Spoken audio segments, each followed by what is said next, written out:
Hi, I'm Mitch Shoemaker, and this is day 97 of my doing 100 days of YouTube videos and focusing on gratitude. So, yay! I made it to day 97. I am like more and more excited every day that I do this because that means I only have 3 days left. Woohoo! Yay! I can totally do this. There's this part of me that's like, okay, I'm done already. But then there's this other part of me that's just super excited, and I'm gonna go with the super excited. And I feel like I'm still running behind on wanting everything I want to do today. I'm still feeling tired, kind of wishing I'd gone back to sleep this morning. But I want to say that I'm very grateful I slept for 6 hours last night. That is the first in a long time to sleep for 6 hours straight. It's normally been like 4 or 5 hours. So I was happy for 6 hours. I think my body still needs closer to like 7 to 9 hours. So I'm probably still short 1 to 3 hours of sleep for today. But I'm grateful for the 6 hours I got. Yay for 6 hours. And then I was a little bit lazy and just kind of played games on my phone for a little bit to try to wake up. But then I decided I was hungry and I went to my kitchen. That's a disaster area, despite the fact that people came and helped me clean it all up, and then I made it a mess all again.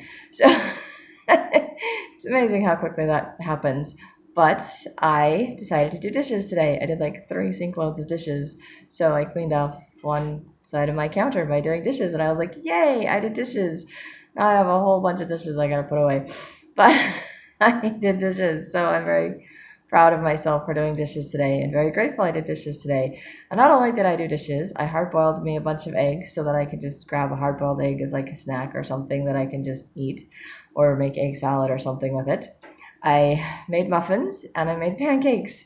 So, yay, I did some baking. And it's really cool because I kind of had it set up where I started the hard boiled eggs, mixed up the batter for the muffins, stuck the muffins in the oven, then I made the pancakes. And about the time the pancakes were done, the muffins came out. And by the time I got to the pancakes being made, I was cooling off the hard boiled eggs. So I was actually shelling hard boiled eggs in between making pancakes. And then the muffins came out when I was done with all of that. So I was like, yay, muffins done. So the timing, like everything just kind of finished right about the same time. So that was really cool too. And I'm really grateful I was able to do that. It took me about 2 hours to do all the dishes and make pancakes, muffins, and hard boiled eggs, but still very proud of myself for doing all of that today. Kind of used up all of my energy to do that, though. I literally sat down, got something to eat, and I'm like, and I want to go back to sleep. I did not go back to sleep. I did not do stuff that was very productive after that. It still probably took me another hour or two before I convinced myself to take a shower and get dressed. But I did read my scriptures and meditationals today, and I'm making my YouTube video today. And then I get to go to work a little bit later than I wanted to. But I'm not going to worry about it. I'm just going to be grateful I can go and still want to just curl up and go back to sleep, but I'm not going to. I'm pushing through this. I'm going to do this, and I'm grateful I'm going to do this. I had kind of a random thought running through my head yesterday. One, I really need to get in better shape because I had a customer yesterday that wanted help taking groceries upstairs, and I did that. Oh my gosh. And then I had like a full on asthma attack because I have not been able to go up. I haven't done stairs in a very long time, and I forget how very out of shape I am because I was always skinny growing up, and I always had energy to do stuff. And my room was in the basement. I was always going up and down stairs. So in my mind, somehow I'm still very skinny, even though I'm not. And in my mind, I magically have energy to just go do these things that I did like 20 years ago when it was a piece of cake. So full on asthma attack. And then I felt like I was choking. And of course, I didn't have my inhaler with me, so I had to kind of breathe through it, pray through it, work through it, just let it do its thing. And it reminded me of something stupid that I did as a kid that I brought up in my counseling session yesterday. I was like, why do all this stuff have to keep coming up? But then I realized today that it's coming up because I asked for it. I know that sounds crazy, but I did. I asked, I want all this trauma stuff. I want all this stuff to come out of my system. I want God to heal me. And if I'm not aware of what I'm asking Him to heal, or I'm not aware of what's going on, I can't get out of my system. And then it continues to weigh me down. And it's hard to recognize, to see things, to realize things. And I've known multiple times that the only person standing in my way of success is me. It's not anybody else. The only reason my books aren't published is because of me, because I haven't gone after beta readers. I haven't asked for more beta readers. I haven't pestered people for help. I haven't tried to figure things out on my own. I just kind of set it aside and just let it sit there and percolate while I figure out whatever else I'm doing with the rest of my life. And so I've been learning about myself, though, by doing these gratitude videos and going to my writing meeting, which we didn't have last month, which is another, reason to just set it aside. And then, of course, I've been struggling with all of my other emotional, tired issues, triggers, all kinds of things. So I think God has just put me in a place where all of these things can come up so that I can face all of these things, so that I can get them out of my system, so that I can move forward, so that I can be successful, so that I can heal, so that I can start working on getting in shape and getting some energy back and doing more things. And so, yay. The point of that is not really a story I want to share, but I guess I will share my embarrassing story. Really embarrassing story. I did something stupid as a kid that came up in my counseling yesterday. And I did it for a very short period of time. I don't think I did it for very long. And I did it because, one, I thought it was cool. Why I thought it was cool, I have no idea, because it was stupid. And two, I did it because I wanted to get attention. And what I did was I used to choke myself. I used to turn my hands upside down around my neck, and I would squeeze. And I did that one time to show off to a babysitter, and she kept telling me not to do it. I'm like, oh no, it's okay. And my brothers and sisters were like, oh yeah, it's cool, watch this. And then I actually kind of passed out, kind of got to watch the cupboards all turn sort of sideways as I went down to the ground. I don't really remember hitting the ground. It was kind of, one of those weird things where all of a sudden everything was sideways and weird, and I was on the ground. And I don't remember doing full blackout, but just kind of I never choked myself after that again. However, apparently that trauma is still living in my neck, and I've been feeling like I'm choking. Feeling like I was choking in my counseling session, doing a lot of coughing. So last night, even though I knew I could breathe, I felt like I was choking, and that kept coming up. And then I realized that, metaphorically speaking, I guess I'm still choking myself. I'm suffocating myself. I'm not letting myself finish my books. I'm holding myself back from doing things. I'm not letting myself be me. All of these things,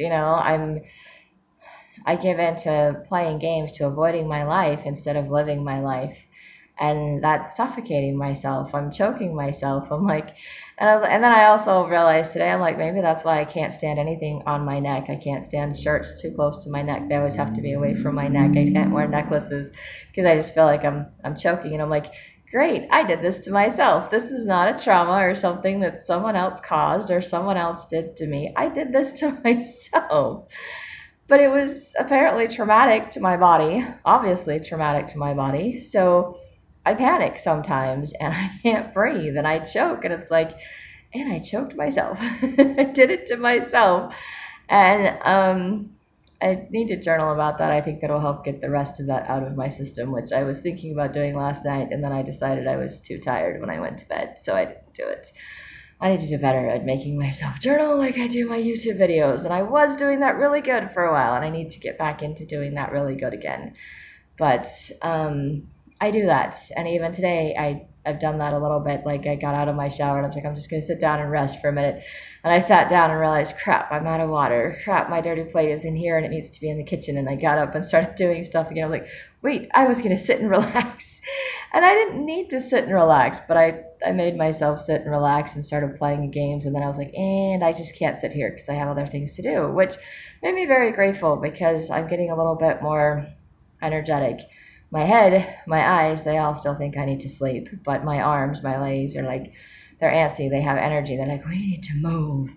And I think a lot of times that's how that kind of works with the emotional tiredness, the chronic fatigue, where I feel tired and lethargic, but at the same time, there's parts of my body that are anxious and have energy because I'm not physically tired.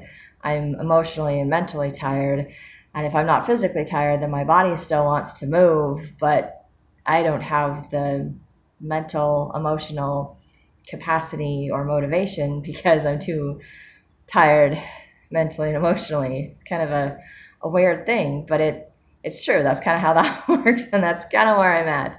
And I know I'm not getting enough sleep, and maybe in part it's because I'm not exercising, so I'm not physically exhausted as much as I am mentally and emotionally exhausted. And then I will go way too many nights without enough sleep, and then my body's like, and we can't function. So we do crazy things like last weekend where we sleep for 30 days.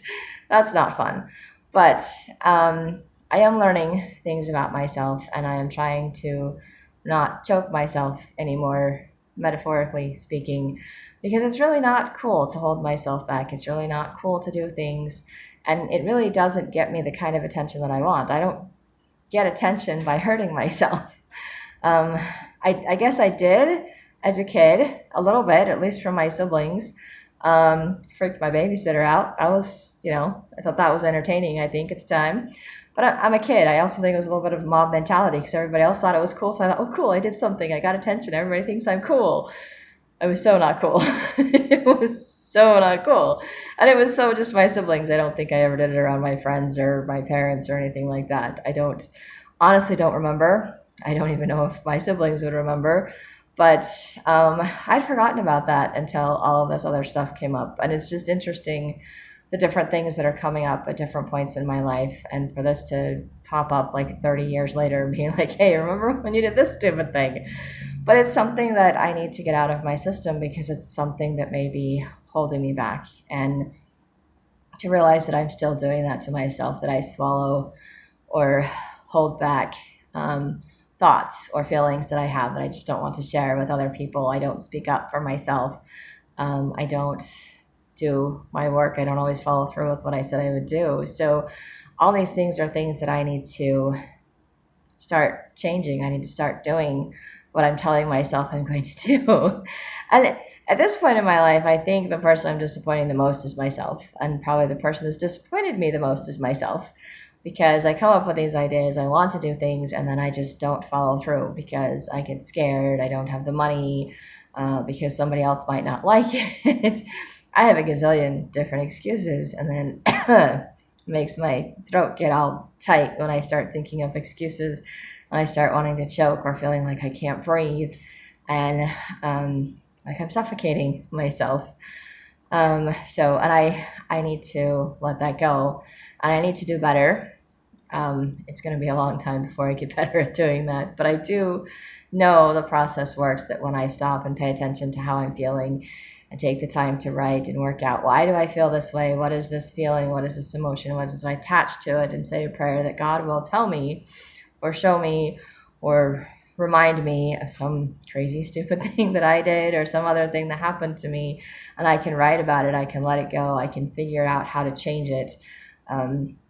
But it's a process. It's not an overnight thing. It's not a one-time thing. It's kind of basically the process my counselor goes through with me when I do it in a counseling session. But to do it with myself is a whole lot harder because I don't have someone else standing there asking the questions, and I'm the one that's feeling all the emotions going, what the heck am I supposed to do? And I don't have my counselor reminding me, hey, look around the room, look, see where you are. You're not back in whatever place you thought, you just brought up.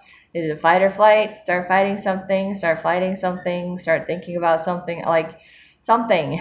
And the problem is when my brain goes frozen like that or starts shutting down, I don't have someone else to help me, to tell me that. I have to break through the fog and tell myself that.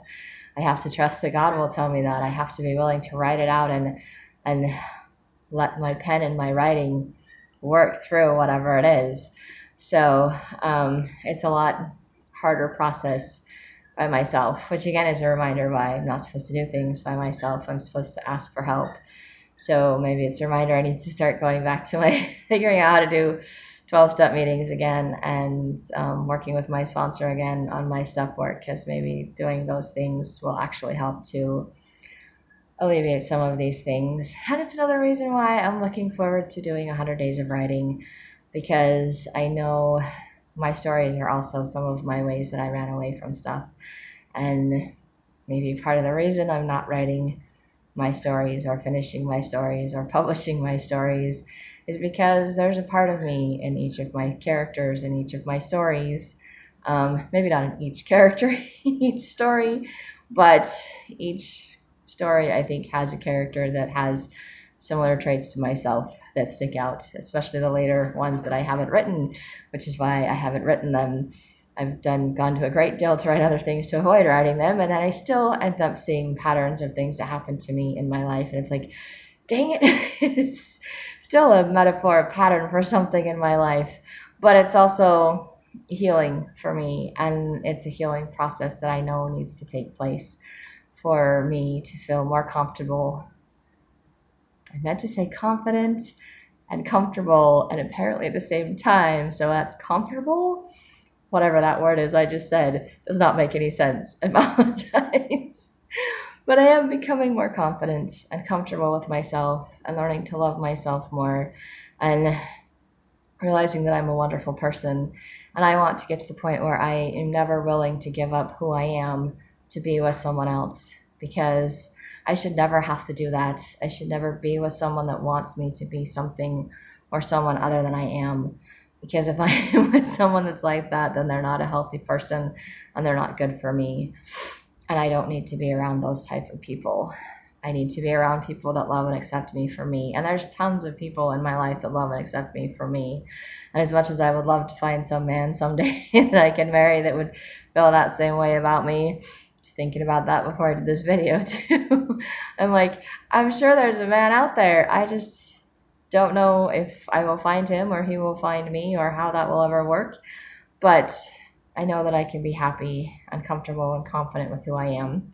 But I don't have to be afraid of men. I don't have to be afraid of other people. I don't have to hold back or hide, which is something else I do. Guys ask me out on dates, or they to me, and I was like, or they want my number, and I'm just like, I don't know if it's safe, but I just I put up walls, and at some point I'd like to get to the point where I don't do that, where I am open to that kind of relationship. Although some of the guys I'm like, they kind of creep me out and I really don't want a relationship with them. Some of them I wouldn't mind just being friends, but I'm not really interested in more than that. Um, Mostly because I want to marry within my religion, and most of the men I run into that are interested in dating me are outside of my religion. It's very tempting to to try to date someone outside of my religion and see how that works, but I don't know. I'm not really comfortable with the way the world does things, so holding out a little bit longer. Very stubborn of me. Anyway, I'm grateful that I do have some standards. I'm grateful that I can learn from myself. I'm grateful that God is revealing all of these crazy things about myself and showing me in what ways, or metaphorically showing me how I'm suffocating myself, or why I feel like so tense all the time and like I can't breathe and it's just right in my throat. And I was like, yeah, that's because I did that to myself. Lovely discoveries last night. I wasn't really planning on sharing in these videos. Kind of want to just hit the stop button, delete, and start over, but I'm pretty sure God's going to pop that back into my head again. So there you go. You get to hear my embarrassing story of things that I did to myself that weren't very nice. And it did get the desired result. I did get attention. I don't know that it was the best attention, and it definitely wasn't for a positive thing that I was doing.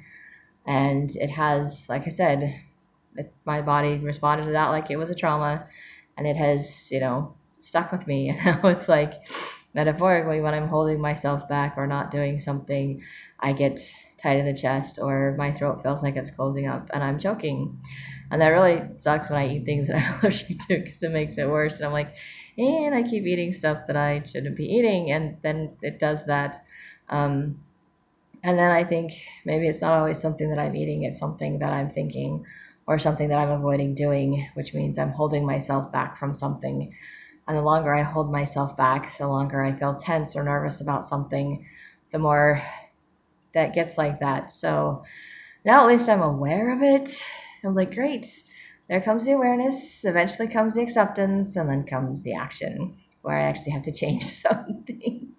And I know I need to start changing that, because it's not good to hold myself back. It's not good to choke myself, to suffocate myself, to prevent myself from succeeding and having fun and enjoying my life. And exercising and having energy, and it's like, oh my gosh, all of these things just flow together. So I know it's going to take some time for me to sort through all of my emotional crazy drama stuff.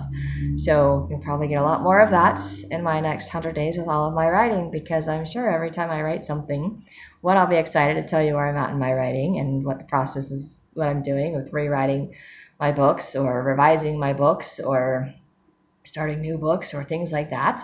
But also you'll get the additional what I'm learning from all the stuff that I'm writing, just like you've gotten all of the what I'm learning from all the things that I'm grateful for. And I keep feeling like every one of these videos I've done since I hit 90 is like, this is my last one. Like, this is everything I've learned, and I have nothing left to learn about being grateful for things. And I keep coming up with new things that I've learned every single day. And I'm very grateful for all the things that I keep learning. And I hope that I continue to keep learning, because all the stuff that keeps coming up is stuff that I'm able to share so that others that are watching this may know that you're not alone and that there is a way through this. There's a way up, a way out, whatever. My friend keeps telling me, she watches these videos and she's like, she keeps telling me how much alike we are because of all the stuff that I say that I guess resonates with her.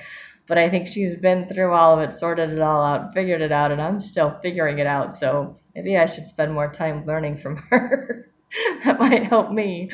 But I'm grateful to know that we can help each other. We can learn from each other. We don't have to go through this alone. So I hope this video is reaching people that will help them to not feel alone, to be willing to reach out, to ask for help, to know that it's easier to work through stuff when you share it with someone else than trying to do it on your own. We've learned that multiple times, and that everyone has a different outlet. My older sister, she does music. I don't know what my other siblings do, but we all have a different outlet. We all have different things we do. My younger brother used to draw a lot. I wonder if that was one of his outlets. He doesn't do a whole much of that anymore because he's just too busy with his life. But and some people exercise, some people go out with their friends and vent. Everybody does something different that works for them. And I think sometimes that's why people get into addictive behaviors like alcohol or drugs or something else, because they don't find a healthy outlet. So they find an unhealthy one that kind of becomes self-destructive, just like choking myself was very self-destructive. And I didn't realize that my behavior was self-destructive. I wasn't being taught that it was self-destructive. I was getting attention, which is what I wanted. I thought it was cool. And so I kept doing it until I passed out and I freaked myself out. And then I was like, okay, I don't want to pass out again, so I'm not going to do it anymore. And I didn't do it anymore after that. At least I don't remember doing it again after that. I might have once or twice, I don't know. But I don't think I did it for very long, so it wasn't like it was a habit. And my goal was never to kill myself. It was just, like I said, to get the attention. And I didn't think that I was harming myself until I fell over doing it. So things you learn, right? And so I don't think that I realized how much I've been harming myself by putting up walls, by pushing people out of my life, by hiding, by isolating. And then I realized that I'm harming myself that way, but I'm just too afraid to pick up the phone to call someone, or it takes too much effort. And I don't realize that effort it takes to make that 500-pound phone call, text message, to get up and walk out the door, that every time I get up and move and do something, reach out to someone, it always feels better. It always lightens my load, even if it's just a little bit, because for just a moment, I'm not carrying it myself. I'm sharing it with someone else, and I'm not alone. And then there is a light. There is a way up. There's a way out. There is hope. There is always hope. And I have had times in my life where I didn't see that hope. I didn't see that light. And I've had other times in my life where I didn't want to see the light. I didn't want to see the hope. I didn't want to do the things that were making me better, because it meant that I had to give up something I wanted, even though the something I wanted didn't work, and it wasn't going to work. I did that with my divorce. I didn't want to get divorced. I wanted to make my marriage work. And my ex did not want to make the marriage work, so there was nothing I could do about it. And then I just wanted to be miserable. because I was like a 2-year-old having a tantrum. I couldn't have what I wanted, and I didn't want what anybody else had to offer me because it wasn't what I wanted, and I was fixated on what I wanted, fixated on what I'd lost, and I could not see, I refused to see anything else. And I knew all the stuff I needed to do, like journaling and reading my scriptures and meditationals and going to my 12-step meetings. I knew all those things would make me feel better. I knew all those things would show me hope and light and love and all the things that I needed, all the things I wasn't getting from my marriage, from my divorce, from all of that. I wasn't getting any of that. And I knew right where to go to get it. And I refused because that's not what I wanted. And I wish that I hadn't been so stubborn. Sometimes I think my stubbornness makes me stupid. But I put up those walls, and I hurt myself by doing that. I wasn't hurting anyone else. I wasn't hurting my ex. I wasn't getting what I wanted by doing that.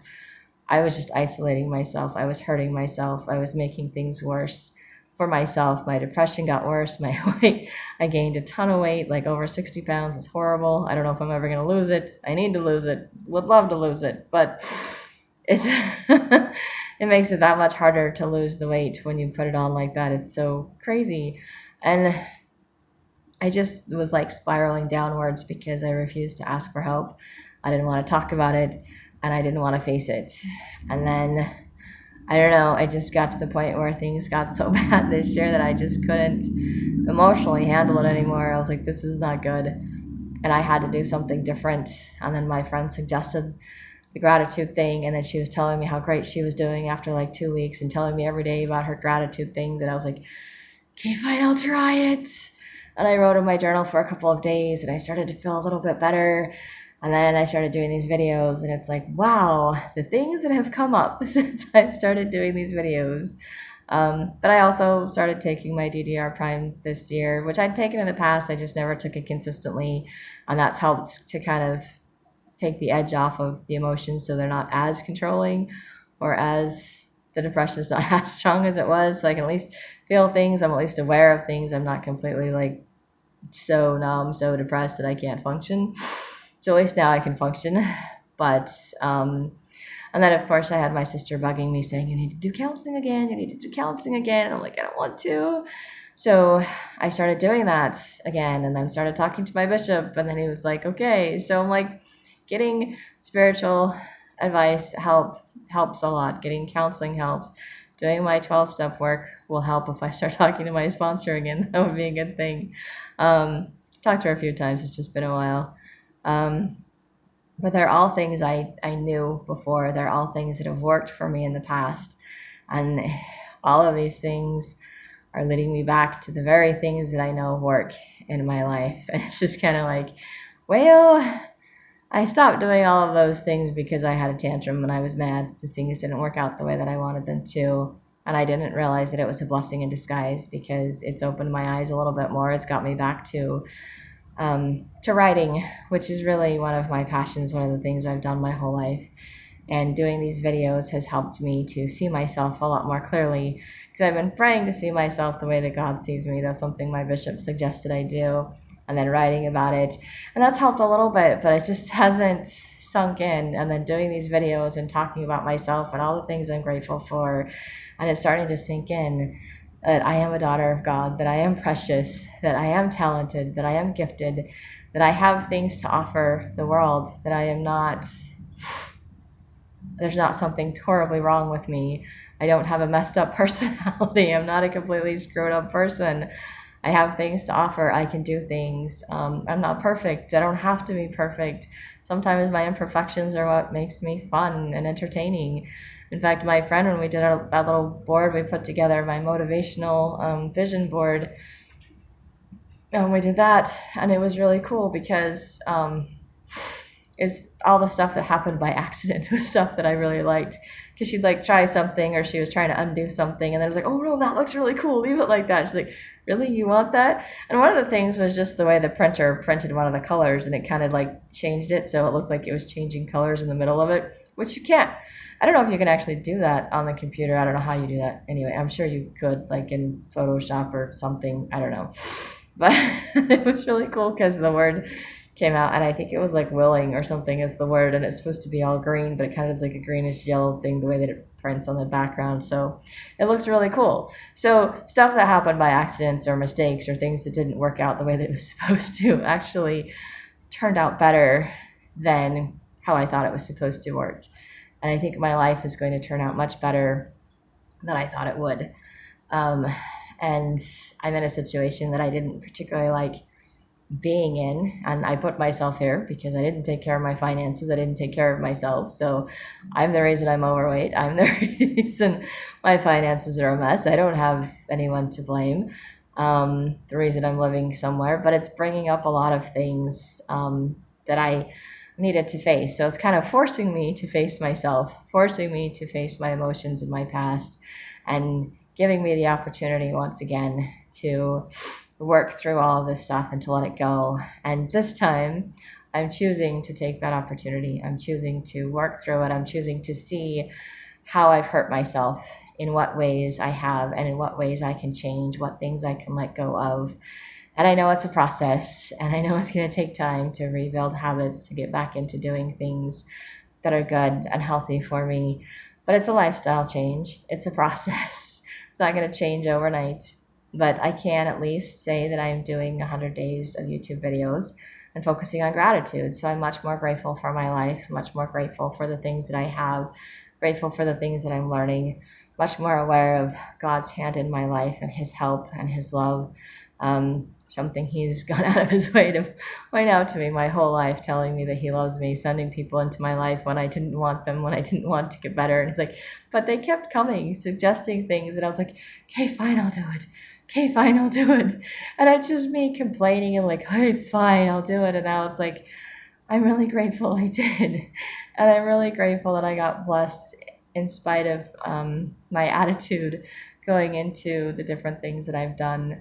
And I'm grateful that I'm not shaking doing these videos anymore. And I've started a prayer every time I've done these videos, and I just kind of stay in the middle of the prayer because I want God to stay with me while I'm making my videos. And today when I started my video, I was thinking, okay, God, I need you with me. And I had this thought, I was like, no, you don't. And I'm like, okay, but I want you with me. And that was different because when I did my first videos, I would not have been able to do it without knowing that God was there with me in the middle of a prayer, like helping me know what to say for each of these videos. And now I feel much more comfortable and confident. And there's sometimes I go to start my video and I'm like, oh, I almost forgot to start my prayer before I start my video. So I think it's okay maybe in the future, maybe when I'm done with this 100 ones of gratitude, to just say a prayer and end it before I start my video. And then maybe say a prayer to thank God after I'm done with my video, but it doesn't have to be inclusive in my video. But I'm grateful for that. I'm grateful for all the things that I'm learning, for the growth that I'm seeing in myself that I wouldn't see any other way if it wasn't for these videos. So this is a great way for me to see my growth, and also a great way for anyone watching these videos to see my growth, but to know that if I can do this, you can do this, and maybe you'll do it better than I do it, and not nearly as messy and all over the place. Maybe you'll be more consistent at it than me too. But I'm grateful that I can do this, and I'm grateful that I've made these videos, and now I get to go to work. So if you hit like, subscribe. You can share with someone else if you think it'll help them, and I hope you have a great day full of gratitude.